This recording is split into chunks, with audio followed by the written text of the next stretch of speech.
Do you need that help? No, I'm good. What? Good morning, Tony Datino here doing my Live with Tony, and I am picking up the July issue of My Mood and Memory, and we'll probably be using this for the next 2 weeks. There were just so many good articles in here that I thought I wanted to share with my Live with Tony audience. And I started on Monday reading off the 15 factors that can quickly or slowly change brain health and your thinking skills. And I rattled them off. Let me quickly just go through those. Blood pressure, cholesterol, diabetes, weight, alcohol use, smoking, depressive mood, inflammation, pollution exposure, hearing, sleep, socialization, diet, physical activity, and education. Of the 15 categories, the researchers noted that diabetes and traffic-related air pollution, so this was an interesting thing, and alcohol could be particularly detrimental to the regions of the brain that tend to degenerate earlier in aging. So that was an interesting part of the 15 factors. Diabetes, traffic-related air pollution, and alcohol could be particularly detrimental to regions that degenerate earlier in aging. While those elements are well established threats to brain health and not surprising, it's still important to acknowledge them as serious risk factors that you could try to manage as best as possible. I'm not sure what you do with air pollution unless we all start going around walking with our masks and things of that sort. Diabetes is certainly something we focus on when you go and you get your annual checks on your A1C calcs, and certainly alcohol use and things of that sort. But what I found that I found this really interesting. We talk about the various risk factors, but what I found interesting about this, which I did find a little bit different than what I've taught people in the past, is rather than focus on managing a few. So I always tell people, if you got a list of 15, pick off one or two that you think you could begin to change the habits, your behaviors on a regular basis. And so rather than focus on just a few, what they're suggesting here is the researchers emphasize that improvements in a piece of the reading and the study and the experience with people are more important than we'd say, gee, work on these 6, and then you can fill in on some of the others. But your cardio health, I hope you're dealing with cardio health and blood pressure as part of your cardio or mental brain health, but your heart health, God, is what I'm trying to say. God, I get this mixed up between brain and heart, because the heart is also impacting the brain because of the blood flow that you have that's going through. But here they're suggesting that there are a few risk factors that you should improve on, but that there's an interrelationship with all 15. And they give a couple of good examples. Maintaining a healthy weight, nutritional habits is obviously one of the most important things, may help improve sleep and reduce blood pressure. So you get a triple on that one. So if you focus on your nutritional habits and what your foods are, which we clearly agree on, and recognizing the power the nutrition has on our mental health is just something that's been probably 10 or 15 years in study, and they're just learning so much more about the foods we eat and the nutritional habits we have and how it impacts not just our physical body, but the impacts that people that have a harder time of hearing tend not to want to be as sociable, more in groups. One-on-one conversations would be okay, maybe a small group of 3 or 4, but as it gets bigger, they feel a little bit more at risk in not being able to hear all of the different conversations, and so they kind of feel isolated or left out. But the fact that they're making here is if you help with your hearing loss, and socialization gets easier, and that helps you with your stress and or possible depression. So if you have stress in your life, one of the things that I have found is helpful for people as well as myself is talking to other people.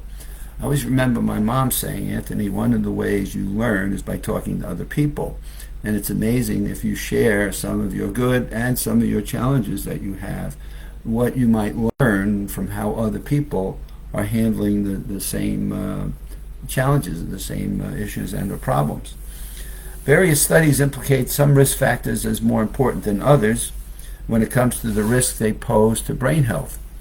One study might indicate hypertension is more deleterious than diabetes, but the takeaway that he makes in this study is that all risk factors are modifiable, meaning studies would likely suggest that hypertension and diabetes are worse than having either condition alone. Patients with several cardiovascular and metabolic risk factors have these combined effects, and it has an impact on normal aging of your physical body as well as your health.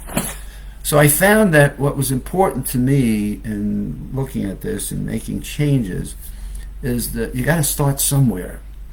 And so if we go back to our list, we look at its impact. If socialization, which I have found to be one of the most significant things that people can, because of some of the things I've already said, is an important thing that you can build in, especially during the COVID years and when we get isolated and we see people with masks and we lose some of that facial aspects of it, which helps us with communication. Looking at a person's eyes, looking at their facial expression, their smile, their frowns, or their worries, it makes an impact. So what I have found is if we get people to start learning to talk with one another and just ask a simple question like, gee, how's your day been going today? Or you look like you're carrying the world on your shoulders. Is there anything that I can help with or anything that you can talk to me about that can make a difference? Now, if you've got people that you know, those are fairly safe conversations. But if you're in a shopping center and you're in a store, you might want to note, gee, that interesting that you're buying those. I buy the same, but not in a bigger size. You know, what makes you buy the bigger size of that particular cereal or that particular oatmeal or things of that sort? Just simple conversations that, if they're not threatening, people will engage and you can have fun. The cashier is always like, oh, how's your day been today? You know, it's been always fun. I like your smile, and boy, you look so welcoming. The other day I was in a store and the cashier looks like she was just having a bad day and she wasn't going to have any part of it. So I can't always tell you, engaging with someone, I'm like, wow, you know, you're really moving those groceries through the checkout line pretty quick. And she kind of just looked at me like, okay, that's my job. So we did not have a good engaging conversation. But yet I met a woman that was buying something that I said, oh, you're buying the same thing we're buying. And we got into a little bit of a conversation of why she found that this particular cereal was helpful and that's what she wants to give out. Get her kids to learn how to good nutritional habits. And then, well, how many kids? And we had a couple of minute conversation while we were waiting to get through the checkout line and move along. So just talking with people, I find is very, very helpful in the social activity. Walking, right? Just getting out and walking, physical activities that we can engage in, and just getting out and doing a little bit of walking. Of course, if you're out in the store and you're shopping and you're out, park in the furthest spot in the parking lot. I don't know why people jam up lanes. This is one of my pet peeves. My goodness, we went to Costco yesterday and we parked in the furthest spot going. And there were cars in the lane, and I will tell you, the car right in front of us, I pulled into a spot, the car right in front of us was backed up with maybe 6 cars waiting to park for somebody to pull out on the upper front. We walked by them, we were in the door, and that car was still like third in line waiting to get a parking space. Now, it wasn't that we were in a hurry to get shopping, but it seemed to me foolish to sit in a line for another 2 minutes when I could get out and walk, and knowing that walking is a good thing for my physical health as well as my mental health. And so there are different small adjustments that we can make in our lives that can make just such a world of difference. And of course, you know, if you go to, and I'll pick on Costco again, you can go to Costco and sit down and get one of their hot dogs or one of their ice cream sundaes or whatever and sit there. And people are sitting there next to you. The tables are big. Sometimes you'll sit at the same table. Oh God, do you like that? Do you like the peanut butter flavor? My goodness, I don't like the chocolate. And how's their pizza? And you can just have some really nice conversations that, when you study the science of socialization, helps you to get out and feel that, my goodness, there is a world out there, and I can be a part of that world. And I don't have to be abusive to people. I don't have to be, you know, obnoxious or anything like that. but have just some fun conversations and learn a little bit more about what people are saying and how they're feeling.